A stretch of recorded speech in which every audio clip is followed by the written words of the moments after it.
Bismillahirrahmanirrahim. Assalamualaikum warahmatullahi wabarakatuh. Bertemu kembali pada pembelajaran Pendidikan Agama Islam dan Budi Pekerti kelas 7 semester 2. Pada kesempatan kali ini akan mempelajari tentang bab 11, yaitu hijrah ke Madinah, sebuah kisah yang membanggakan. Anak-anak semuanya, jangan lupa sebelum belajar kita berdoa terlebih dahulu dan pastikan sudah mengisi absen yang sudah disediakan di website sekolah. Yuk, semangat belajar. Tujuan pembelajaran kali ini, setelah mempelajari bab 11 ini, anak-anak diharapkan dapat menjelaskan sebab-sebab Rasulullah SAW hijrah ke Madinah, menjelaskan strategi dakwah di Madinah, dan yang terakhir menunjukkan keteladanan perjuangan Rasulullah SAW di Madinah dengan benar. Hijrah Nabi Muhammad SAW dari Mekah ke Madinah menjadi peristiwa besar bagi umat Islam. Kisah itu punya makna mendalam bagi muslimin dunia. Peristiwa itu kemudian menjadi awal tahun kalender Islam dan diperingati hingga sekarang. Sebab-sebab Rasulullah SAW hijrah, yang pertama adalah perintah Allah Subhanahu wa Ta'ala. Yang kedua, adanya serangan kafir Quraisy Mekah yang semakin meningkat. Yang ketiga, adanya tahun kesedihan Amul Huzni. Yang keempat, adanya harapan baru untuk mengembangkan Islam di Madinah. Adapun strategi dakwah Rasulullah SAW di Madinah, yang pertama adalah membangun masjid, yang kedua mempersaudarakan kaum muhajirin dan ansor, yang ketiga membuat perjanjian dengan penduduk Madinah. Strategi dakwah yang pertama adalah membangun masjid.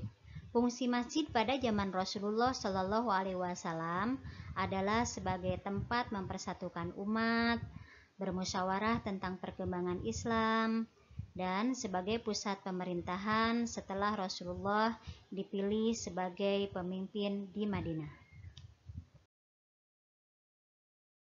Strategi yang kedua adalah mempersaudarakan kaum muhajirin dan ansor. Kaum muhajirin adalah kaum muslimin penduduk Mekah yang hijrah ke Madinah. Sedangkan yang namanya kaum ansor adalah kaum muslimin penduduk asli Madinah yang menyambut kedatangan kaum muhajirin.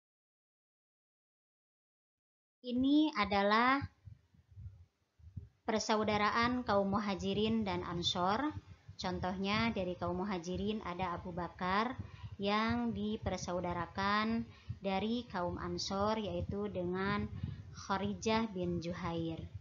Yang kedua ada Umar bin Khattab dari muhajirin, dan dari ansornya adalah Itban bin Malik. Anak-anak boleh langsung melihat nama-nama yang dipersaudarakan dari kaum muhajirin dan kaum ansor.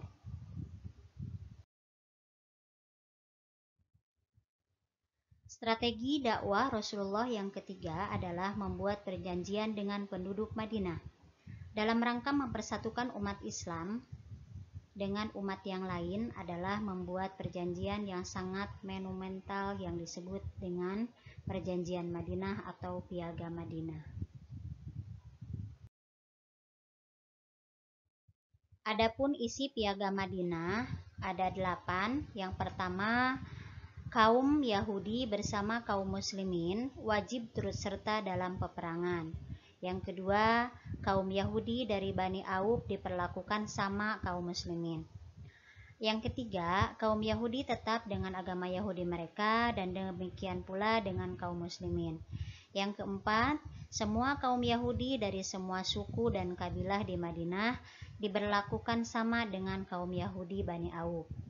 Yang kelima, kaum Yahudi dan muslimin harus saling tolong-menolong dalam memerangi atau menghadapi musuh. Yang keenam, kaum Yahudi dan muslimin harus senantiasa saling berbuat kebajikan dan saling mengingatkan ketika terjadi penganiayaan atau kedoliman. Yang ketujuh, kota Madinah dipertahankan bersama dari serangan pihak luar. Dan yang kedelapan adalah semua penduduk Madinah dijamin keselamatannya kecuali bagi yang berbuat jahat. Itulah isi piagam. Meneladani perjuangan Rasulullah Shallallahu Alaihi Wasallam di Madinah. Caranya adalah dengan memahami bagaimana beliau bisa menyatukan penduduk di Madinah dengan berbagai macam keyakinan dan membuat suatu kebijakan di mana seluruh kelompok tidak ada yang tersinggung dan tersakiti. Sekian pembelajaran kali ini. Mudah-mudahan ada manfaatnya. Jangan lupa mengerjakan tugas-tugas yang sudah disediakan di website sekolah. Terima kasih atas perhatiannya. Billahi taufiq wal hidayah. Wassalamualaikum warahmatullahi wabarakatuh.